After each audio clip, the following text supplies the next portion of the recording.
Thank you everyone for joining us today. I'm Saima Abbasi, Go Green Wilmette's board member, and our topic today is Tree Keepers of Openlands. Trees are hardy and long-lived, but especially in an urban or suburban environment, they need care in order to thrive. For 30 years, Openlands, a Chicago area conservation group, has operated its Tree Keepers program to teach people about trees and tree stewardship. In today's presentation, you will learn the role of tree keepers in enhancing our urban tree canopy and how you can get involved. I became a tree keeper in 2013, and I cannot recommend this course enough. I'm currently working with the village of Wilmette and Openlands to start a chapter here in Wilmette. And now it is my honor to present our speakers for today. We have DeRue, our main presenter, and he is the program manager for Openlands Tree Keepers program. In his role, he supports local urban forestry efforts and works with organizations like the Chicago Region Trees Initiative, the Forest Preserves of Cook County, and several park districts. He organizes training and volunteer opportunities for tree keepers. Over 2,200 people have enrolled in the Tree Keepers course since it began in 1991. DeRue is working to expand the program by helping tree keepers establish tree keeper chapters in our towns. Yes, and he is an International Society Arboriculture certified arborist. We also have two other people on our panel today. We wanted you all to hear from other tree keepers who, after the training, see what they are doing in their town. So we have Leslie Shad and Allison Sloan from Evanston, and they are going to tell us after DeRue's presentation, they will have their presentations. And so here is Leslie, who is the founder of Natural Habitat Evanston. She formerly served on the board of the National Wildlife Federation. She and her husband are restoring wetlands in the Northwest Indiana. She is retired from a 25-year legal career. She's a tree keeper with Openlands and is focused on sustainable future for people and our natural spaces. Allison Sloan, she co-leads the Natural Habitat Evanston. She is the steward of the Harbert Payne Woods in Evanston, and she also is a tree keeper with Openlands. She is the owner of Shady Grove Wildflower Nursery, native plant nursery, and she will be selling her native plants at the Evanston Farmers Market. So without further ado, I am going to turn it over to DeRue. So thanks, DeRue. Great. Well, thank you, everybody. Again, my name is DeRue. I am a certified arborist with in the Tree Keepers program manager. And if everyone can see my slides real quick. Now, I understand we want to have plenty of time for question and answers, so I'm going to move through these pretty quickly. I do encourage questions and comments, though. I'd love to have a robust discussion here. Now, real quickly, if we want to think about what Tree Keepers are, we want to know a little bit about Openlands, the parent organization of Tree Keepers. So we'll talk quickly about that. We'll talk about what Tree Keepers are doing, have done in the past couple of years as the impact of this program and really the effectiveness of utilizing volunteers for urban tree stewardship has really grown with this program. Then we're going to talk a little about where we're trying to move the Tree Keepers program, how we're trying to expand our impact. And then a big part of what Tree Keepers do is prune trees. So we're going to touch on that a little bit. And in the interest of time, I may even skip over that a little bit. So a little bit about Openlands. That's a text with a slide with a lot of text that I'm not going to read. Basically, Openlands was founded in 1963 with the idea that urban spaces need open spaces as well, and not just say a national park or a national forest in Colorado. Places like Chicago and the surrounding communities really need open space. So it works to protect that. In a word, Openlands connects people to nature where they live. In essence, people, places, and policy. And we're going to hear a little bit about policy later on. As you can see, we work throughout the region. You might be familiar with Hackmatack, right on the border with Wisconsin, where we are working really piecemeal 40-acre farm by 80-acre farm to protect the Nippershink watershed.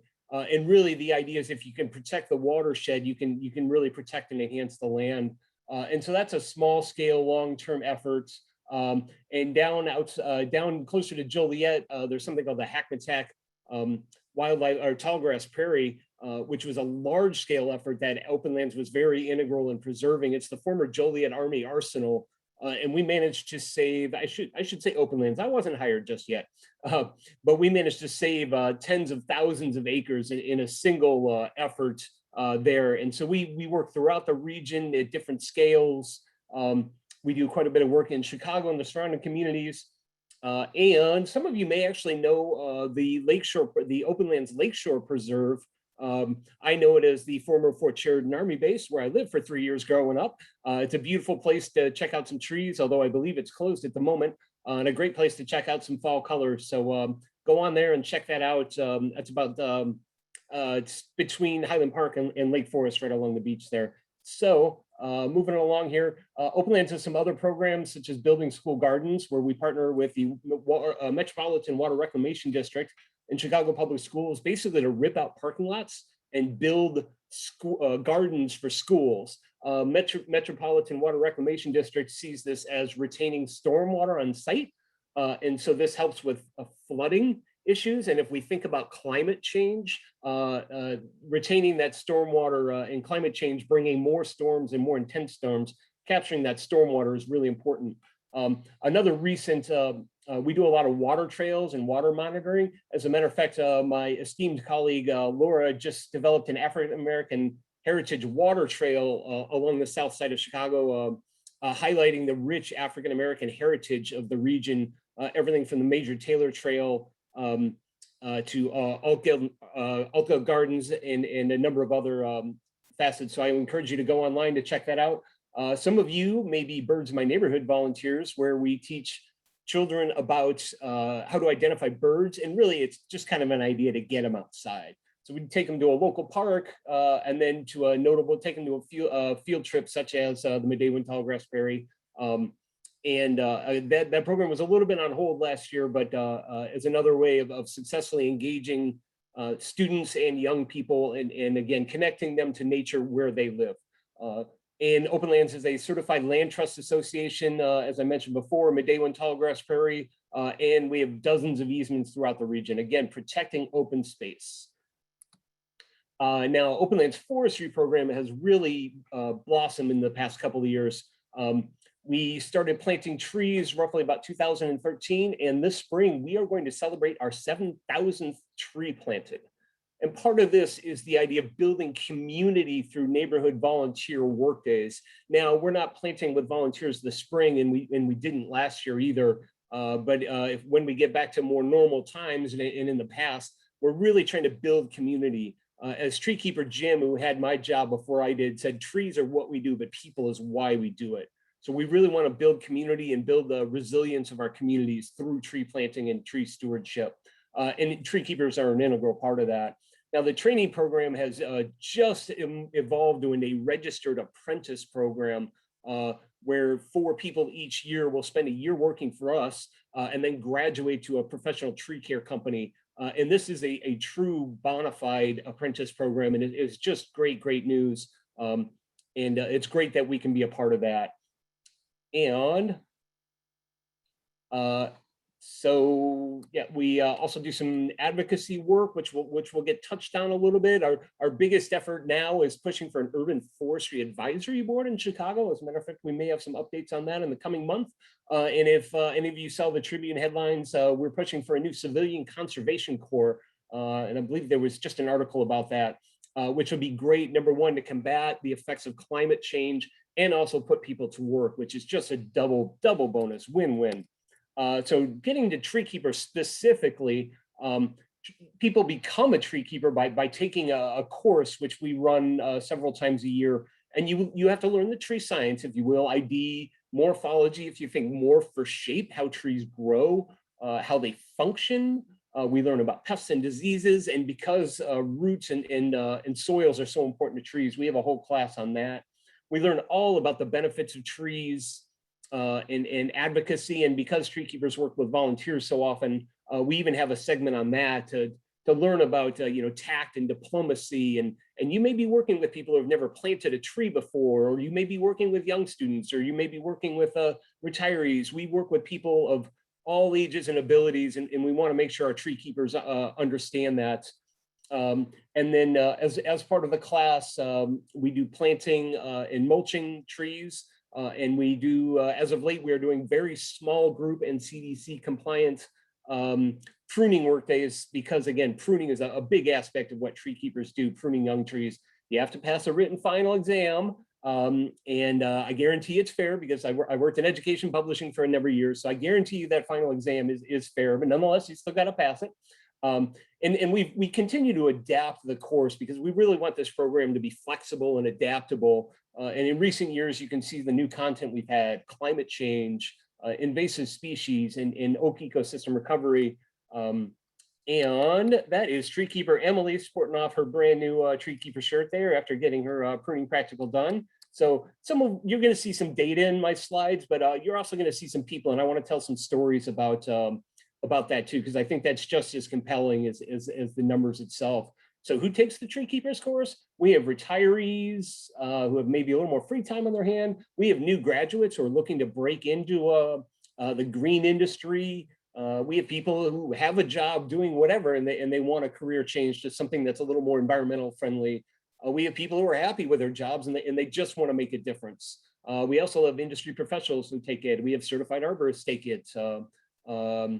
And various other professionals looking to network and learn more. We also offer continuing education credits for certified arborists for the course too. And part of it also is the people connection. Again, our volunteer instructors come from the Forest Service, Chicago Park District, Chicago Bureau of Forestry, Morton, Forest Preserves of Cook County, and other tree care industries. And one thing, we spent a year ago, winter, massively overhauling the course manual that you can see some people holding up here. And so we added new local trees for people to know. We added a glossary of terms so that if people are new to this, they're like, wait, what do you mean by epicormic shoots? And so we really massively overhauled the pictures and the content so that we'd have a more professional manual to share with people who take the class. And in the interest of time, I will skip the people in here. That picture is from the Garfield Park Conservatory, one of our favorite places. I'm sure many of you know it. This picture is actually from a first graduation celebration we had there with a bunch of instructors and new tree keepers. And this picture here, this is a tree keeper, Mary Gustafson. She is a certified arborist who took the course. This is tree keeper Sheila Hollins of Wilmette. And I understand she is a very serious tree climber too, which is a good skill to have if you want to be an arborist. And then Sharon here is a master gardener. So we have a lot of people who are tree keepers, become master gardeners, or master gardeners who become tree keepers too. We moved the course around here to give everybody in the region a chance to take it. We had it in McKinley Park, which is a little bit west of Comiskey, or whatever they're calling it these days. And then in the summer, we ran our first summer tree keepers course at Oak Park. And then we were in North Park Village Nature Center, which is really just about maybe 5 miles south of Wilmette. And we started really collecting the data to tell the story of the impact that tree keepers are having in the region. And you can just see the numbers there. I'm not going to bother reading that. Our continuing education events include anything from just tree walks. In fact, Allison and Leslie have both led tree walks of their own, which we love it when tree keepers step up and start taking initiative and leading their own events. And we also started to work in a little bit more technology like iTree, which is an app you can use to tell the benefits of trees, or iNaturalist, which you can use to identify trees and help other people identify trees in the wild. And that's going to be used heavily for the BioBlitz that's happening coming up. Again, tree keepers do a lot of pruning, especially of young trees. It's really important that we prune our young trees to get them to grow up and really to help them reach full height and full maturity. And the return on investment you get from pruning young trees is just astronomical. For a little bit of effort when trees are young, you can eliminate problems that would be really more expensive and more involved when they're older. And so that's part of the profound impact that tree keepers have in the region. In 2018, we were down in Washington Park, had a big class there. That was a great park. That, if you don't know it, it's 270 acres. The northwest corner of that park has its own arboretum, which we planted some trees for. We took the summer course up to Arlington Heights, and while there weren't many people in that course, many of them are still very, very active. And so sometimes it's not the size of the course, it's really the tree keepers who are making the impact. And so this is Washington Park, this is the Arboretum. And what happens on planting days in the course, typically not in the past year, is that veteran tree keepers like Mike Tuttle here come out to help out the new tree keepers. And it's so great to see these existing tree keepers come out to help out the new tree keepers in the course, just to show them, number one, they're volunteering their time, they're sharing their expertise and sharing in the camaraderie. So it's really great to see the veteran tree keepers come out to help the new tree keeper classes. And as you can see here, we expanded the number of pruning days, the number of trees we pruned.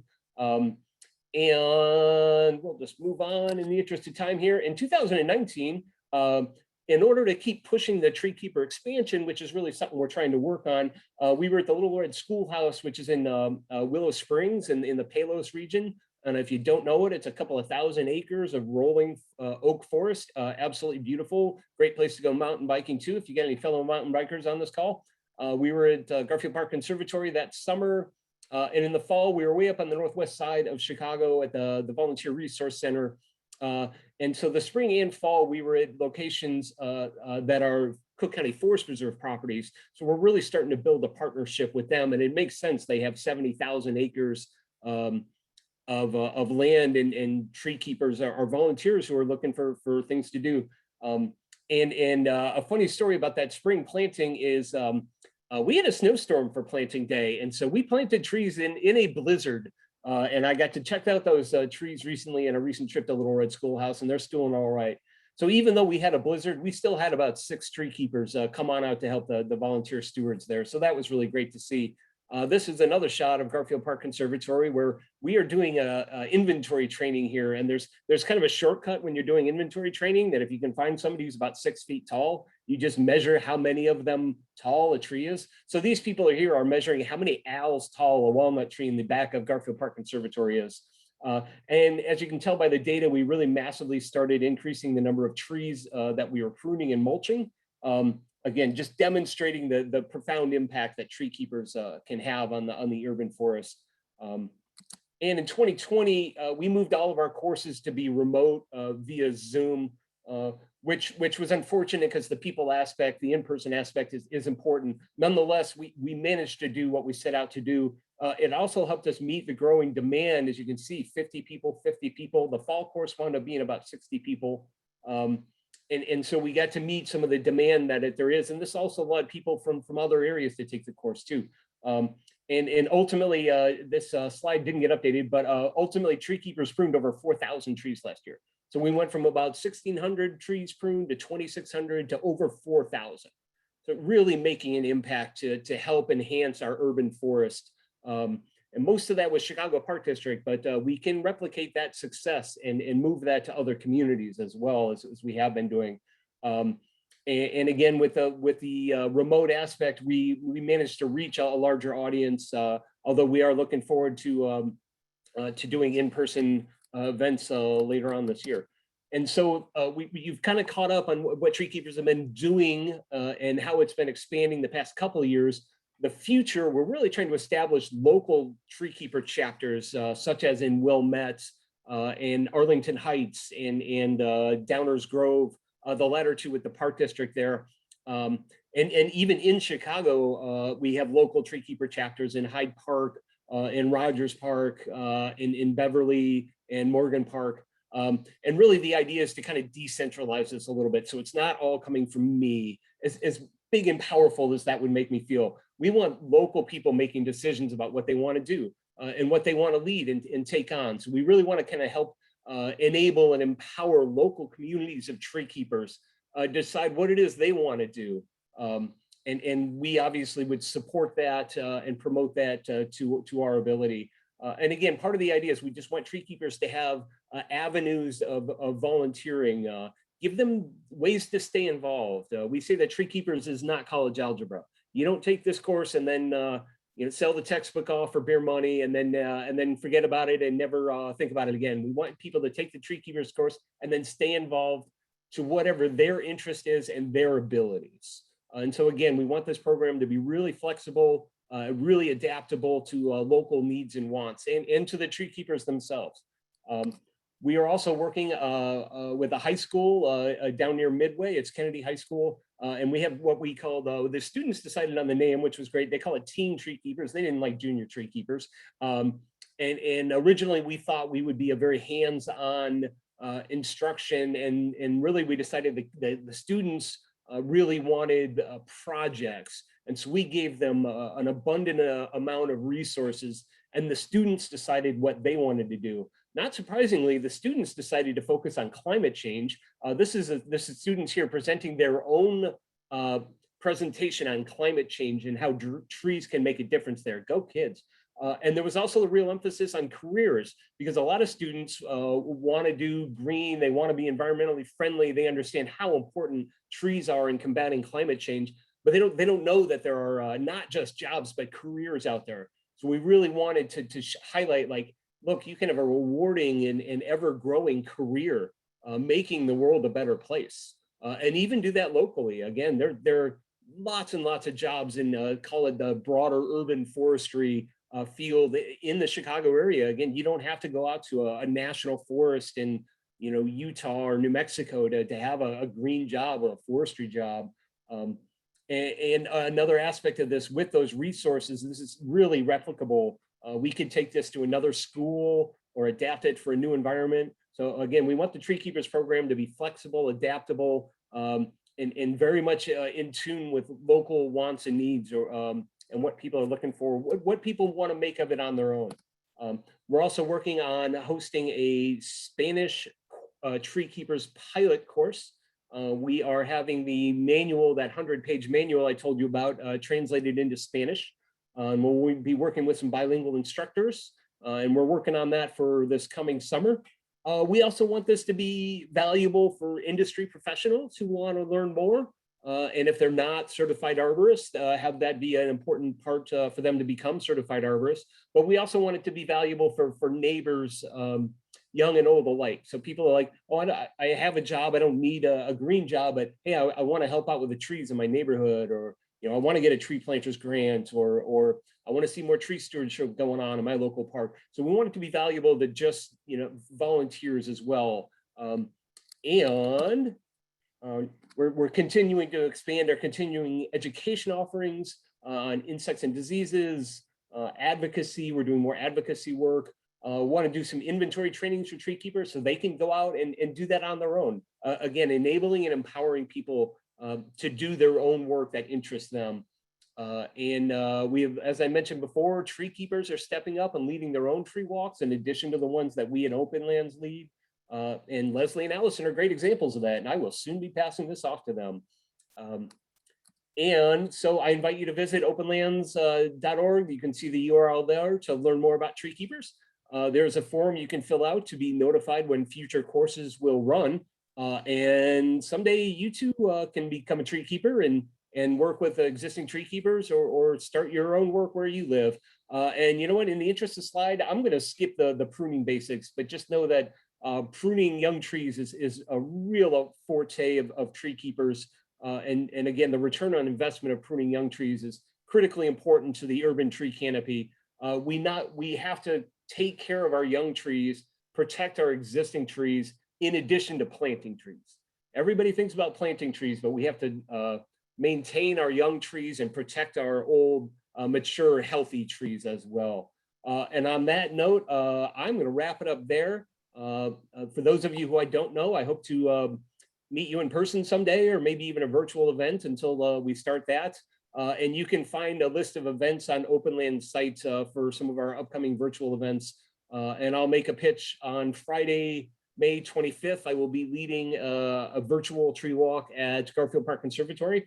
So again, that's virtual, but you can find that on that calendar of events too. And I'm going to wrap it up there. So thank you for taking the time. And thanks everybody for taking time out of your schedule to join this. And I'm going to stop sharing my slide now. Thank you. Thank you, DeRue. That was great presentation. And I'm sure people will sign up for the tree walk that you were mentioning, and actually check out the courses that you are offering in the fall and upcoming courses. So Leslie, you are next. Thank you. Sounds great. I just wanted to show you that I'm a real tree keeper. I even have my badge here with me. Yeah. Right. So I'm going to share my screen and start this up. Hopefully you can see that. So what do tree keepers do? I'm not going to talk for very long, but I'm going to give you a sense of what Allison and I actually have both been doing for, and Allison's going to talk too, of course. So as Al mentioned, I am a tree keeper. I also, as Simon mentioned, Allison and I co-lead Natural Habitat Evanston. So it's not as if you have to, do all of this stuff, but there are lots of opportunities to get involved in both of these. I'm just volunteers, So we advocate for trees. There often in Evanston are trees that are in the line of single family homes or some kind of construction. And as Al mentioned, we really have to hang on to our mature trees, and those are the ones that get in the way of development. So they need extra help to be protected from development. And I'm going to mention that briefly. We do not have in Evanston an ordinance to protect private trees. So we would love that to happen. That's the sort of thing we advocate for. We also started a fund for Evanston trees, it was originally to protect Evanston's elms, and I'll mention that. We give away trees, and so we need funding for that. So I'll talk about that. Allison and I do educational presentations on trees, and I think Allison might demonstrate a little bit of that. And as Al mentioned, a lot of this is support to the city. We definitely go out in early spring, or actually late winter, and prune city trees. We also identify spaces for the city to plant new trees, and the city has a uneven inventory, I might say weak inventory of the city trees. So they're often asking our help just, to go block by block and identify what trees are on the block and correct their inventory. The city of Evanston is also considering, or we're brainstorming, a tree nursery, which would help with tree supplies. Because, a big concern is not planting trees that are treated with neonicotinoid insecticides. Typically, trees through commercial purchases are treated with neonicotinoids, which really poisons the tree, poisons insects and birds for multiple years after they're being treated. And then we do plantings. And last year we planted 12 trees at an elementary school, King Arts. And this year on Monday, actually, we'll be planting 11 trees. So this is, I'm going to quickly, I don't have very many slides, but I wanted to share. This is Isabella Woods. It's an old oak forest in Evanston where it abuts actually Wilmette property owner who wants to put a road through Isabella Woods. Isabella Woods is about the size of a postage stamp. So the road would pretty much consume the total of Isabella Woods. And it's got lots and lots of old trees in it. And it's got wetland, and it's got lots of birds. And it's public land is the main thing, is it's public land. So we would like public land not to be used for a private purpose. Similar to that, these two trees, we lost this one. There is a house just exactly pretty much like that house. This is the old Kendall College site. And we were advocating to try to protect these two trees. We won in the first couple of years, but you know, it only takes one loss to lose the trees. And so this year, the developer got approval to take down this tree, but you can see it's so close to this other tree. It's going to take out a lot of the roots of this other tree, and very unlikely this tree is going to survive.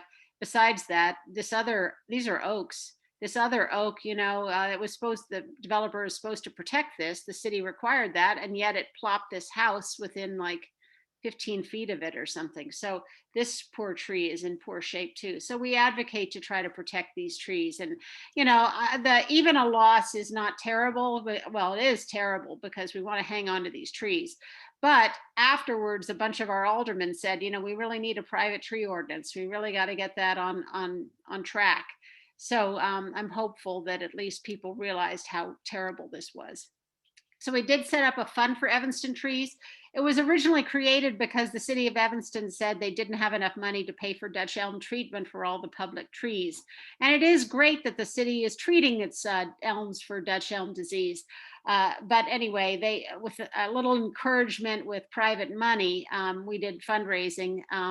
They were persuaded for the city to actually cover the cost of treating all the city elms. So it was just kind of an incentive. And out of that, this year, we did help the city purchase 31 American elm trees. So these are actual American elms that are clones of trees that have demonstrated resistance to Dutch elm disease. The city is hopeful it won't have to treat these 31 elms, but it's kind of an experiment. We'll have to see whether that plays out. We also have other events where we're trying to grow this fund for Evanston trees, because, you know, the concern is always that tree money is one of the early ones to get cut. You know, if it's going to be layoffs or trees, people are going to preserve people and cut the tree funds. So we would like to grow this fund. We also do tree giveaways, and I didn't actually have a picture of the trees being handed out, but this was an event where we gave away 500 trees. We are in Evanston, a community wildlife habitat through National Wildlife Federation. And so National Wildlife Federation gave us, you know, 500 trees to be able to distribute. And they will do that up to 2,500 trees if you have the capacity to give away that many trees. Last year, oh no, year before last, I already forgot it was 2019. Year before last, we gave away 115 oaks and shrubs, and these were pretty good sized trees. So fewer, but also to parks and to schools. And I wanted to, Allison suggested I call out that there are grants for giving away trees. We've gotten grants this year from Trees Forever and Wild Ones. And in the past years, we've gotten grants from garden clubs, although that money is not available this year because nobody's having events to raise money. This was our tree planting at King Arts, which is a magnet school in Evanston. And this was this is Allison over here in the pink and blue, telling us, giving us our marching orders, and basically pointing out that, you know, trees are the greatest machine ever invented to combat climate change. So she had a great talk. And these are the plantings.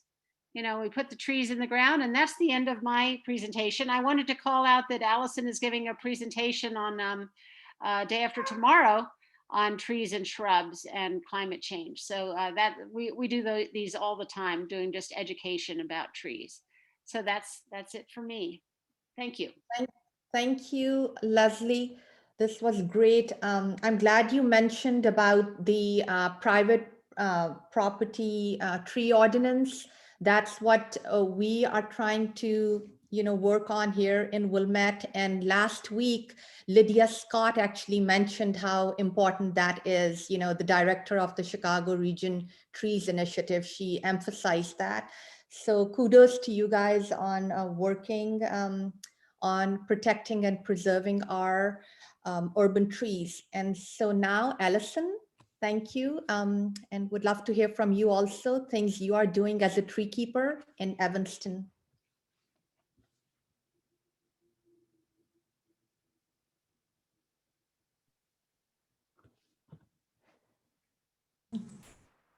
You need to unmute. Share screen. Okay. Okay. Well, I just have a few slides to kind of reinforce a lot of what Leslie's already talked about too. So Leslie and I were in the same TreeKeeper class in 2016, and you know, kind of right after that, trees started suddenly appearing in the news a lot more frequently with some really interesting new research on, you know, trees communicating underground through their networks of mycelium connected roots and warning each other about predators and things like that. So I kind of continued my TreeKeeper education, I would say, through doing some extra reading since TreeKeepers. So I wanted to just let everyone who's listening know about these three kind of game-changing books, I would say, that have really opened a lot of people's eyes about what trees are really doing when it looks like they're just standing there, for example, and also in our region, especially the oak trees they're really the backbone of our ecosystem here in Chicago. And I'm taking some of the online classes at the Morton Arboretum right now. And one of the teachers quoted someone as saying that if you do one good thing in your life, plant an oak tree. So that really stuck with me and resonated. So I just wanted to share these. But like Al was kind of emphasizing, I feel like a lot of what we've managed to accomplish as tree keepers in Evanston has been through our partnerships with different groups that we're involved with and throughout the community. And so I thought it was sort of interesting to list some of our own partnerships and connections, our roots and branches here. And I did that chronologically. Wendy Pollock was kind of the first organizer, I think, of our local group here. And she's still very active organizing TreeKeeper meetings with the city forestry department and staff on how tree keepers can help with updating our tree inventories for street trees and where pruning is most needed, things like that. She's also the head of Evanston's Environment Board. We also have a branch of the U.S. Forest Service, not Fish and Wildlife Service, here in Evanston. And Cherie LeBlanc Fisher is also a certified tree keeper who's a Forest Service employee and also a Green Team parent who works on getting trees planted on schools and things like that. So that's been a really fun crossover. She organizes pruning days and things like that as well. And then in Evanston, we have several areas that are in the process of being restored as natural areas.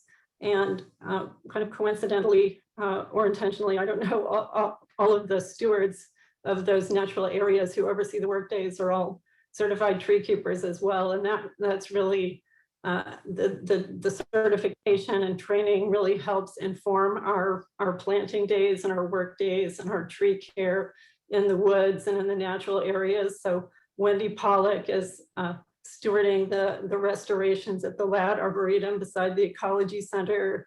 And then we have Julie Dorfman and Jerry Hurst, who are both tree keepers at the Clark Street Beach Bird Sanctuary restoration. And I oversee the restoration at Harbert Payne Woods.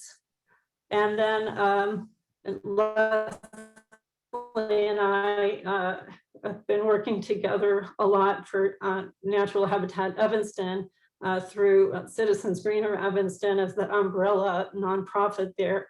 And I would say the really helpful thing about having a nonprofit as an umbrella to work under is that you can apply for grant money to purchase trees more easily. And so that's been extremely helpful. And then we've both been involved also through our kids with the District 65 green teams for the elementary and middle school. And Leslie's also been involved through the through high school green teams as well here. And so that's kind of given us an avenue to have planting days and get more trees in the ground and get more kids educated about the ecosystem services of trees and how to plant them and care for them properly. Here's our, so we did manage to have some 6 feet socially distanced, fully masked planting days during the pandemic. This was kind of the highlight of my year personally. Last year was this King Arts. It's an elementary and a middle school, and it's a huge property that just had tons of open grass with no shade. The playground was very hot. The parents who we met through the green team just complained about the heat, and so we were so thrilled to be able to plant 12 trees there last year. And during October, we had 34 volunteers show up and help us get these trees in the ground. And there were 6 of them that were families who went to school there, and the kids each got to adopt and name one of their trees. And it was just a great, heartwarming event. Here's another tree keeper, Allison Hunter, who graduated with us, helping get a cherry tree in the ground outside the kindergarten windows. And I also, a couple of years ago, decided to start leading neighborhood tree walks, just partly from reading all of these books and really worrying that people, you know, a lot of people, when you compliment someone on the big tree in their yard, a lot of times what I would hear is, oh, you should see the mess it makes, and oh, it's too close to my house, and oh, it drops stuff in my gutter. And just all of these really kind of worrisome negative things. So I wanted to, you know, whether or not I was an expert or not, at least try to organize events with friends and neighbors, and it gradually spread a little bit through the community, just to get people out once a month, looking up at the trees and trying to identify them, you know, rather than, you know, looking down at our screens, which so many people we, you know, have to be doing now. So here we are in front of a giant beech tree that was really amazing. I also, because my kids were still in elementary school then, and I had relationships with some of the teachers there through the green team, organized some tree plantings at the school that were just really positive and motivating events. And so the kids can kind of claim ownership for some of the trees that are growing down the block at the elementary school when they walk by, and take care of them. And they've named the trees and watch them grow up. Yes, we did tree walks also at the elementary school. Because I couldn't really find a good resource to, and used to enjoy drawing, I drew a leaf guide for the 25 most common canopy trees and street trees in Evanston. We've also done a little bit of education on kind of consumer actions that people can take to protect trees, and especially old growth trees and forests. So you might have already read about some of these issues, but you know, a big one is that the old growth forests in Canada now, the boreal forests, some of them have been purchased by Sharman Corporation and are just being cut down for toilet paper. So we try to educate people about how important it is to look for 100% recycled toilet paper, tissue, office paper, things like that. And also coffee is another big one. A lot of rainforests are being cut down to produce full shade coffee plantation, full sun coffee plantations, rather than letting coffee mature under the canopy of the rainforest where it originally grew. And that's a really important bird habitat issue as well. And here was an idea, after the pandemic happened, I stopped doing tree walks, and out of fear, of course, for making anyone sick. And so last Earth Day, we advocated that people try chalk a tree walk instead as a virtual tree walk event. So that's just another idea. Okay, I think that's all I was going to talk about. Thank you. Thank you, Allison. And it's great to hear how you guys are doing all these wonderful things, but especially how you're partnering with schools and planting trees on school property. That's great. So now actually we have DeRue, Leslie Shad, and Allison, and we have, I think, a bunch of questions. So I am going to turn it over to Beth Drucker, who is the president of Go Green Wilmette. And so Beth, are you ready? We have some. I am ready. Let me get to the Q&A. So keep the questions coming. Although Saima is going to have some questions, so she'll pop in as well. So Catherine Calkins of Wilmette heard that Leslie mentioned that young trees at nurseries are treated with pesticides. And could you tell us more? Why are they doing it? And how can we tell if a tree we're interested in buying has been treated? Yes. So the nurseries that the city of Evanston used, they said they were treating the trees for Japanese beetle larvae and jumping worm larvae, so that they would do a soil drench before trees left their nursery. They said that was necessary because the various states require that, and for simplicity, they just drenched all their trees, even if they were being sold in-state in Illinois. But they were willing to, and what the city ended up doing is to have the trees removed from before the drench. So basically the trees for the city were separated out. But then I'm also told by Possibility Place, which many of you may know in Moni, Illinois, is a good native nursery.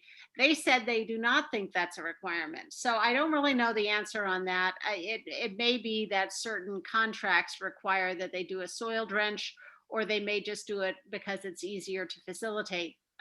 But the problem is that the nurseries that the city was using, one of them did show me the list of approved pesticides, and they were only neonicotinoids, which you may know is a very common U.S. insecticide, and is a systemic pesticide, so that when you treat the soil, you're treating the whole plant, so that the American Bird Conservancy says a seed from a treated plant will kill a song sparrow. So it's not just insects that are this is toxic to. So in any case, yes, that is, neonicotinoids are banned in other countries and not here, and it's just something we have to really be paying attention to. We do have lists that I could share afterwards of nurseries that do not use neonics. I'm making a note in case you want to get that list later on. Okay, thank you. So that's something that the buyer beware. We have to be talking about this before we buy anything. I know that I don't know what's happening with Lowe's and Home Depot, but I know some of the box stores used to indicate that their plants had been treated. So sometimes there's even a marker. Yeah. Okay, so we also had another question, and maybe Al is the one to talk, or do tree keepers always have a formal agreement with a local town government or park district? How do you get permission to do this work in a community? Yeah, we do have formal, what we call MOUs, or memorandums of understanding. Since Chicago, or I'm sorry, TreeKeepers basically founded in Chicago, so we have an MOU with the park district, with whom we do a lot of work, but also with Bureau of Forestry. And then we have signed MOUs from other communities as well. And lately we've been working with park districts such as Arlington Heights and Downers Grove. So we do sign that, so that the tree keepers know, their responsibilities, the village knows, and so just we're all on the same page. It's not it sounds really kind of formal and heavy, but it's pretty standard. And it's also just a question of like, branding and stuff like that. But we do appreciate a memorandum of understanding being signed between TreeKeepers, Openlands, and then if it's a park district or a village or whatnot. Yes. So yes, that's a great question. I'm glad I came up. And Okay, do you find the communities that the village tree keepers or the village foresters and the park district foresters, do they cooperate and communicate, or are they sometimes working in silos? well, I can't comment on that. One thing I should say, because I don't know how each village is working. I will say that we have to respect that every town is going to be different, and so I do not go to a town and tell them how it's going to be. I go there and say, hey, look, we have tree keeper volunteers who are trained in tree stewardship and how to be safe. How can we help you? What do you want us to help you with? And so we do not go to communities and boss people around. We come with confidence yet humility to say, hey, how do you want tree stewards to help you with what you want to do? And years ago we thought villages, municipalities would be the way to go. When we're thinking now, and again, we're open to whatever towns or park districts wants, but park districts have been very receptive because they have a lot of trees too. And in one instance, they someone said, hey, we plant a lot of trees, but we don't have a dedicated group to go out and prune them. Like, that's what tree keepers do. So again, we have to be very receptive to local wants and needs. So great, I'm glad that question came up. It occurs to me that sometimes school districts have a huge amount of land, and it's often acres of turf grass. So school districts is also a place where, if tree keepers work with them, they might be able to add trees.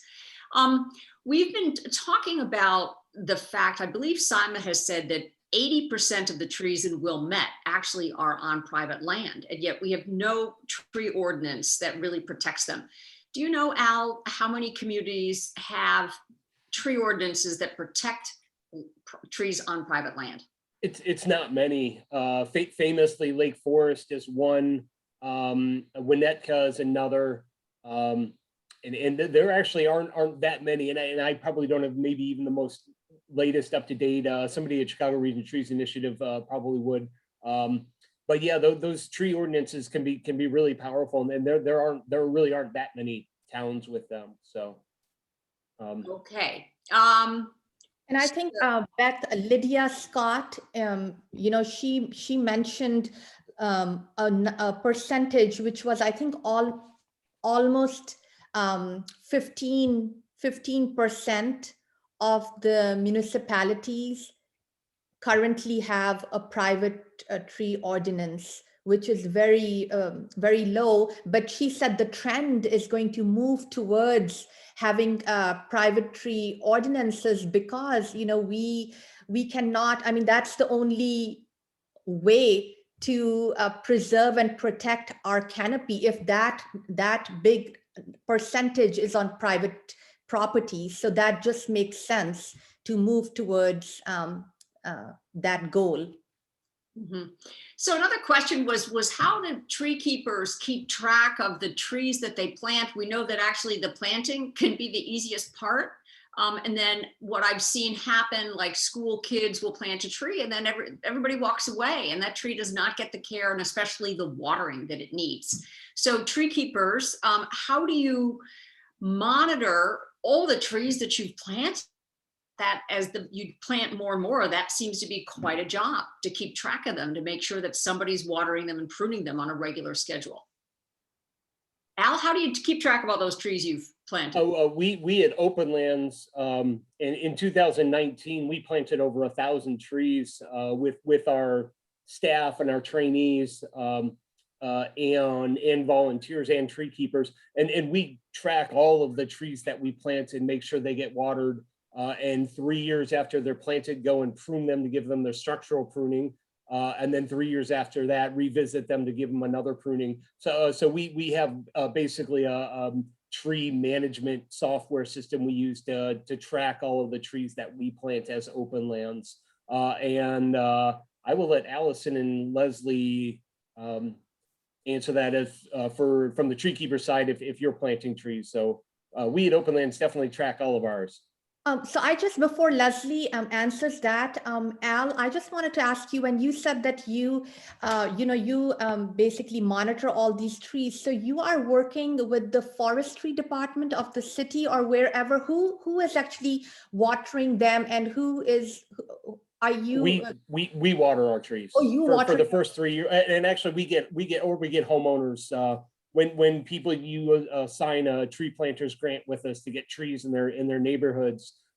We have residents, people who live, if they're getting a tree in the parkway outside of their house, we have those residents agree to water those trees. Okay. And then in some instances, we'll actually go out and water, but really we want the people who are getting a tree in front of their house to do that, to take care of that watering. But we will check on the trees too, just to make sure they're getting taken care of. Great, thanks. Okay, Deborah Favor of Wilmette asked, which communities, Al, that you've worked in, do you think have the best tree ordinances that other communities should model their tree ordinances after?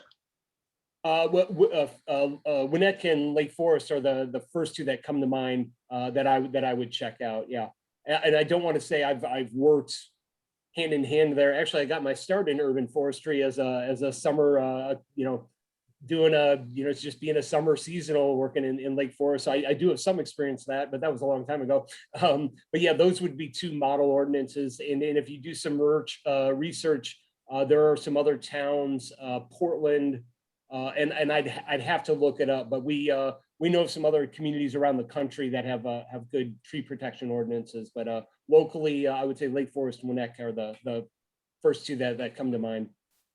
Great.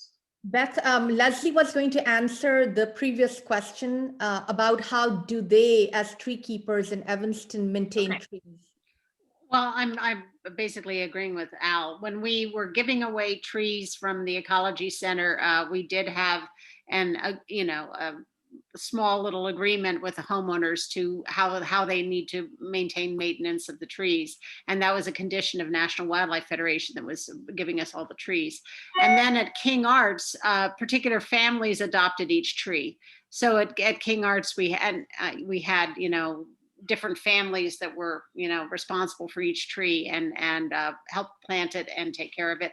ATHS has a professional landscaping service, the high school in Evanston. So that's just, they professionally manage it. Sorry. Okay, Deb Klein wants to know whether the tree keepers have relationships with Lake County Forest Preserves, and I'll add, do you do any work in the Cook County Forest Preserves? Al, you're muted.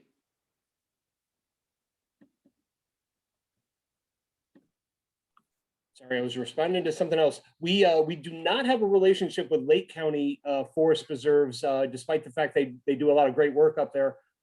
Somebody actually asked me, I presented at the International Society of Arboriculture Conference in December, and somebody was like, hey, do you ever work with Lake County Forest Reserves? And I'm like, maybe someday. And so they actually used to run a version of the Tree Keepers course up there, but they just didn't really have very many people taking it. And I think it was a question of how to sustain them. But someday we would like to, a few years ago at Openlands, we talked about expanding the Tree Keepers program to Lake County, but never got around to that. And also just that there's just so much demand for tree keepers in Cook County and elsewhere. And then we are starting to prune trees with Cook County Forest Reserves to grow that relationship. And we a number of their staffers, professionals teach content for the course. And so I look forward to a growing relationship with Cook County Forest Reserves. And, to be honest, so many tree keepers are volunteers for them that we kind of have an informal relationship, if you will. I'm sure there are probably a dozen or dozens of tree keepers out on an average weekend doing volunteer stewardship with the Forest Reserves, but I'm looking forward to growing that relationship. So another good question. Okay, Mary Bloomer Reed would like to know whether there are grants that a community could get to add trees. A lot of communities don't even have a forester. So how do you know of any grants that would be available? Al, you might be the best one for that. I don't know of grants that way. In fact, I don't actually really do much in the way of grant writing myself, so I may not actually be the best person for that. So I don't know if Allison or Leslie, you could answer that question better than I can, perhaps. We do get grants, you know, so we are, as part of Natural Habitat Evanston, it's a 501c3. So you do usually have to have some fiscal relationship with a nonprofit to receive the grant. But yes, Trees Forever is, you know, solicited us on the last, you know, grant go round, and same thing with Wild Ones. Just on Facebook, we got an ask. So I think people are eager to give some money away. I would say, you know, the grants are $1,000, $500. I mean, you know, not many thousands of dollars. But, you know, small grants do tend to be available. Our garden clubs in Evanston also, when they were doing events, they would also offer us similar sized grants. So, and in fact, also we most recently, we had a business in Evanston that did a, you know, portion of proceeds to tree planting on Earth Day. So I think that you know, there may be more around than we realize, because we're, you know, not looking closely. And I would say the issue with the way to write a good grant is just to be sure everything is measurable. Be sure that you say what you can truly do, and then have it be measurable. And then also, if you know, leave yourself some flexibility in your grant, because, you know, COVID, things are not working out the way that we thought things would work out necessarily for tree planting events. So leave flexibility, do what you can do, and then be sure you can measure that you've done it. And to put that dollar amount in terms of trees, we get our trees from Possibility Place because we know they're all straight species native and they're not treated with neonicotinoids. It does entail usually driving down there with a van or something like that, which is kind of a hassle, but their trees are just, they have the best root growing system. We have really good luck with survival of their trees because they're just well grown from the beginning.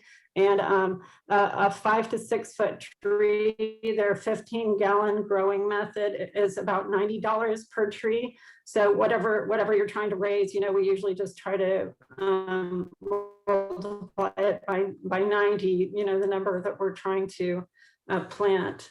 So I hope that's helpful. And I also kind of wanted to also emphasize that for any event that you're trying to organize like this, to just use the power of the TreeKeeper network. If you want to have a planting or a pruning and you send it the event listing to Al or a tree walk, you're going to get way more people than you ever would show up to help with your event. You know, our pruning event, we had 15 people just kind of show up out of nowhere because I sent it to Al and he posted it, and we got 76 street trees pruned in about an hour and a half. It was just amazing. Wow, So that's all. That's great. I heard that in Lake Geneva, they have an annual fundraiser just for the trees, and they had to go virtual in 2020 and raise $35,000 just for their town's trees. So, you know, people like trees. That's always a possibility. I have a question for Beth. I have a question for Al DeRue, and then also possibly Leslie and Allison can add to that. Al DeRue, you had mentioned that you know, there is work that the tree keepers do for invasive species like buckthorn. You guys remove that, right? Is that right? Is that something that Traditionally, tree keepers have not done that. We have not organized that.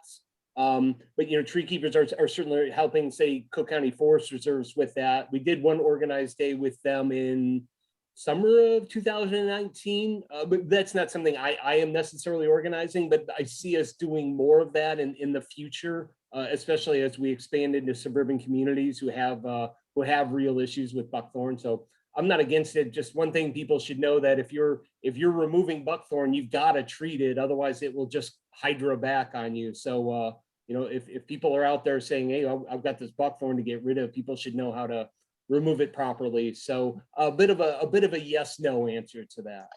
Okay. Okay, great. Someone wanted to hear the name of the nursery that they recommended as Possibility Place. Sima, would you mind telling the people that are on how the Wilmette TreeKeeper chapter might work, when it might start, and how it might be a little bit different than a traditional TreeKeeper chapter, please? Yes, so I would highly encourage people to, if they are interested in starting their own TreeKeepers chapter in their own towns, to reach out to DeRue. We have been working on that, and our village, so we have been working with our village, and our chapter is probably not going to start out with pruning trees, for example, which I know that DeRue has been, it's like mentioning, and it's a big part of TreeKeepers. And we also, so our work will be more advocacy work. And so, and I think that this is initially how we will start, and education is a big part of protecting and preserving our trees. So yeah, so we are very excited to be working with the village, and we are in the process of getting the chapter established. So anyone from Wilmette who is interested can reach out to us, and we would be happy to have you part of this chapter. Great. I love the idea of people using simple chalk to identify trees on a sidewalk of the property. Leslie, were you involved in that? Could you tell us about that? Well, Allison should talk about that. She really organized that. So you go ahead. All right. I thought that was just brilliant. It's cost-free, fun. How'd you think about that, Allison, and how much participation did you get? That the problem with sending something out into the community like that, and then not really requiring photo feedback or anything like that, is that you really don't really have a sense of how far the idea reached or anything. I love that idea too. The only problem is that it's temporary, and sometimes you can't predict the weather and it rains the day after, you get everything chalked. But yeah, I wish there were more, there was more signage on trees everywhere. I don't know about other communities, but there's really almost nothing marked in Evanston. And so, people do stop and look up and actually pay attention and notice when something is labeled. It's a great activity for kids too, which I also like. We're trying to find our heritage trees in Wilmette. Other than size, how can you tell approximately how old a tree is? Maybe that's a question for you, Al. Guessing how old a tree might be? Yeah. It would really depend, like species by species. And otherwise, I guess I don't have a great, like, super scientific answer for you. Okay. So, All right. some trees, like, say, silver maple or something, grow really fast, and some trees, like beech trees and some oaks, don't grow as quickly. So Okay. I don't have a super scientific answer for you on that. Okay, you got to make friends with a forester and have an expert come out with you. You mentioned tree identification. Can you recommend your favorite tree ID app that you might be able to have on your phone, that you might be able to ID a tree as you walk by? Al? iNaturalist is the one that I have, and the one we've done a couple of our trainings on for TreeKeepers, and it's really popular, and it's got some good functionality. I know there's some other ones out there, but iNaturalist, yeah, great, thank you, Maria. Yeah, iNaturalist is definitely one people can check out. Okay, I've used Picture This for plants, and it's extraordinary. Have you ever used Picture This, Leslie or Allison? Do you use any tree ID apps on your phones? I think Picture This is great. I mean, yeah, go ahead. Go, Allison, you go ahead. No, that's good to hear. I tend to just try everything thing on iNaturalist, but it would be nice to try some others as well. I also like picture this very much. In addition to iNaturalist, I've noticed that its accuracy rate is pretty high for the picture this, and then it gives you other information about the tree. But I do have to also add that, you know, it's great to start volunteering with your, you know, with local tree keeper groups. I think it really helps you understand the kind of work they are doing. So I started volunteering actually with the Evanston TreeKeeper chapter with Allison, you had mentioned Wendy Pollack, and this is, I think, way back in maybe 2016 or 17. And it just gives you a great idea. And also when DeRue, you know, DeRue, how can people, you know, who are not tree keepers yet can start, you know, getting more information about, is there a newsletter they can sign up so that, you know, they start getting information about tree keepers activities or tree walks or other things? And we do have a newsletter, and you know, when things return back to normal-ish, you know, most of our events are free and open to the public. There'd be nothing stopping, you know, just a non-tree keeper citizen, I guess I would say, from joining, say, a tree walk. I would say if people are interested, that would probably be a good way to start learning about trees. But I agree, just volunteering, get out there and meet people and just see what's being done. There are plenty of volunteer opportunities. Obviously, they're small scale, CDC compliant at the moment, but as things you know, start coming back to the way they used to be, there'll be no shortage of volunteer opportunities. So for tree keepers and non-tree keepers alike. Yeah, Hey, there is so much. Sorry, Beth, Go ahead, Beth. Simon. No, I was just going to say that there is so much a need, you know, a lot of our forestry departments in the city, in towns, they just in general, they don't have that much staff to begin with. And when we hit hard times, you know, they really are under crunch. And so when one becomes a tree keeper, you know, you're really assisting the forestry department, but not only that, you are helping your own town with the urban trees. And more, now that we are living in urban spaces, our urban trees need a lot of care. And so it's just a great way, and just you know, listening to DeRue, but also to the tree keepers, you know, Allison and Leslie, you know, what the work you are doing in Evanston. I think it really kind of shows so much that can be done. Like, it's great. There were great examples that you shared with our audience, the things that you are doing as trained tree keepers. And it just goes on to show that there is really no limit to, like, you know, from advocacy to, you know, working with local schools to plant trees. And again, it's been very easy to work with DeRue. It's very, he's very helpful. He is really there to help you. And, you know, I really appreciate your goal to expand the TreeKeeper chapters in different suburbs of Chicago. And so, yes, I would love for our TreeKeeper chapter to take off soon, which we are really excited. And we have great, actually, neighbors in Evanston to see their lead. So there, speaking of Evanston, there are a couple of questions that are specific to Evanston. And I think what we'll do is ask Karen or Robin Gaston and Joanne Kelly to contact Leslie and Allison directly about some very specific questions about that are specific only to Evanston. But also just in general, Deb Klein from Deerfield said, wow, I don't even think our town has a forester.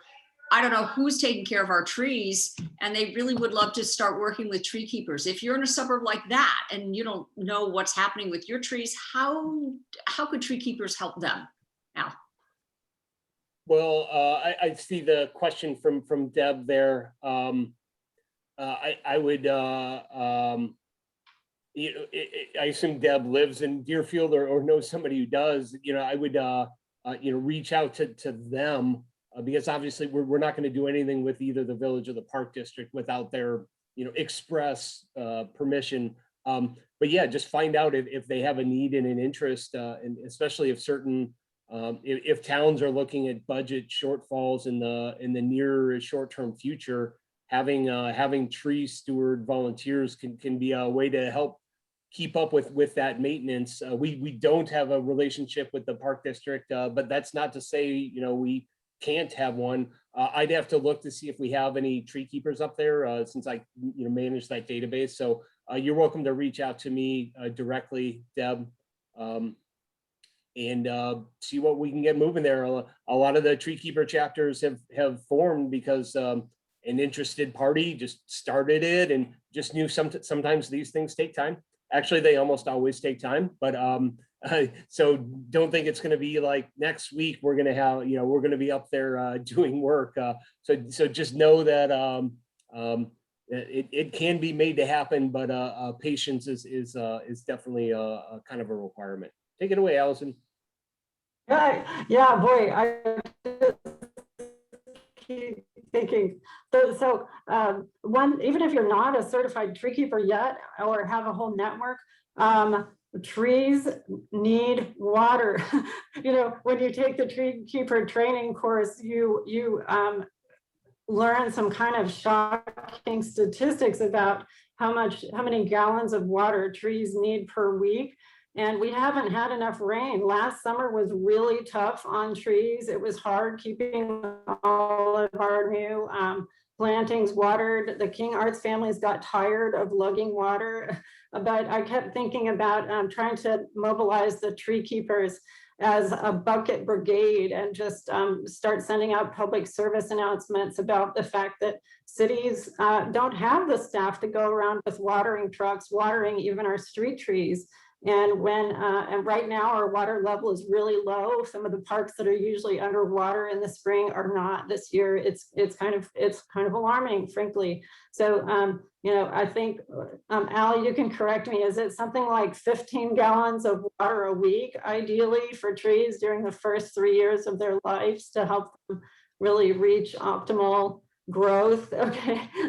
So if, I would just start by mobilizing people in your own neighborhood, even just to give trees a drink of water. A really slow overnight drink with a water hose can save trees' lives. And here in Evanston, every time we lose a street tree, it costs, I think, around $370 to replace it. And then you have to start all over again with your, root development and everything. So it's really a big loss. So we can save trees' lives with that simple tool too.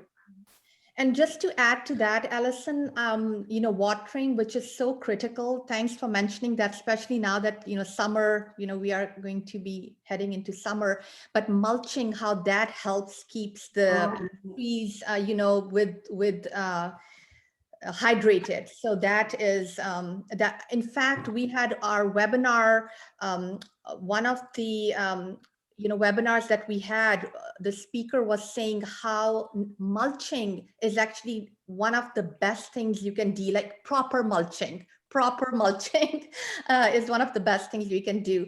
So I guess, Beth, are you saying that it's time to wrap up soon? Well, we still have 26 of us on, so we're going to wrap up within 8 minutes. But I just wanted to give all of our speakers, if there's anything you haven't said, now's our chance to do that. If you have questions, put it in. One thing I want to mention is all over this town, people have grass growing up to the trunks of their trees, and then our yard crews weed whack them over and over and over and over again. And if you start looking at the bases of trees, you will see this damage. And we had a great webinar earlier with Leslie Smith from Arbor Smith, and she said it is like cutting your finger with a dirty, rusty, dull blade over and over again. It's terrible for a tree. So that's something we can all do. One of the things that's kind of awkward is when you have a neighbor and you see that their tree has been planted too low, or there's volcano mulch. I never quite know whether you should share your knowledge. Does anybody, Leslie or Allison, what do you do when you see a neighbor treating a tree in a way that is going to damage it? Well, if I can backtrack a little bit, yes, mulching is so important. And Leslie and I are really trying to educate people here about, we have a pollinator pledge and the first step of that is leaving the leaves in the fall, because the ideal fertilizer mulch for your tree is going to be all of the nutrients that the tree has managed to pull up out of the soil and store in its leaves that year. And then they drop to the ground around the tree for a reason. The trees need that as their winter blanket and their protection against drought in the summer, and as their own perfectly tailored fertilizer. So we've been trying hard to advocate that people here, instead of throwing all of the leaves away like they were garbage, and all of the pollinators that are hibernating there in the leaf litter in the winter, that they just rake their leaves into a mulch ring around the tree trunks, and leaving a couple of inches of space right around the trunk to prevent any rot issues. But keeping your leaves in place and using that to build up your soil and insulate the tree roots during drought and in cold weather is really just the perfect solution. It's just right there in nature, and we don't have to go buy, bags of who knows what kind of mulch and throw away all the plastic. We don't have to pay a landscaping company to come dump a big load of anything. It's all right here in our yards if we just use it. Yeah, great. And I just wanted to go back to what DeRue said about patience. So the village or the park district, whoever you're working with, for example, we DeRue, that we have been working on getting our tree chapter established since 2019. So that it's not that it's not happening. Sometimes it does take some time, and all the parties are, even if they're all on board, it's just a process. So don't get discouraged. It's a process, as DeRue mentioned, and it will happen.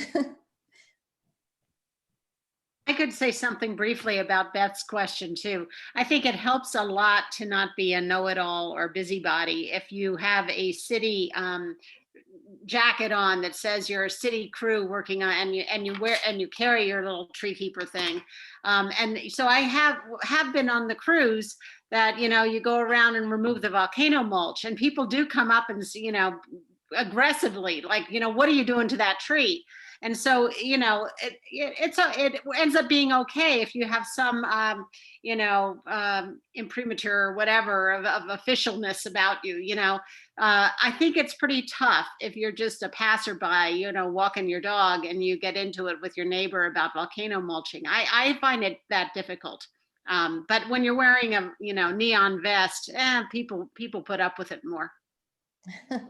Right, Saima, could you tell people about the recordings that we have available, and also tell people about our wonderful webinar tomorrow as we wrap up? Oh, yes. Okay. Talking of when Allison said leave your leaves there, and it's also for insects. So tomorrow we have a wonderful webinar on insects. We are so lucky that an expert from the Field Museum will be giving a presentation. And as I mentioned earlier, we are going to learn about why insects are on decline, and why the Field Museum believes that urban and suburban areas like Wilmette are vital in saving our insects. Also, we are going to have a webinar on May 5th, which is on our native plants and gardening with native plants. And also we are going to have our plant sale on May 8th. So for anyone who has missed any of our webinars in the past, you can go to our YouTube channel, Go Green Wilmette's YouTube channel. You can find the recordings there. I will also encourage you that, if you find a webinar that really resonates with you, please do share with a friend or a family member, and or even a trustee, just something that just shows that you care about. And also for our future webinar information, you can go to goinggreenmatters.org and you'll find information about those there.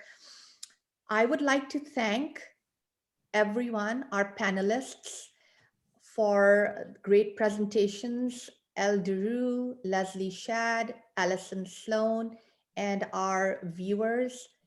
Thank you for attending today. Beth Drucker for moderating, Maria, our tech help behind the scenes, and also our board members who work incredibly hard to bring all these webinars to all of you. So thank you with that, and take care. Goodbye.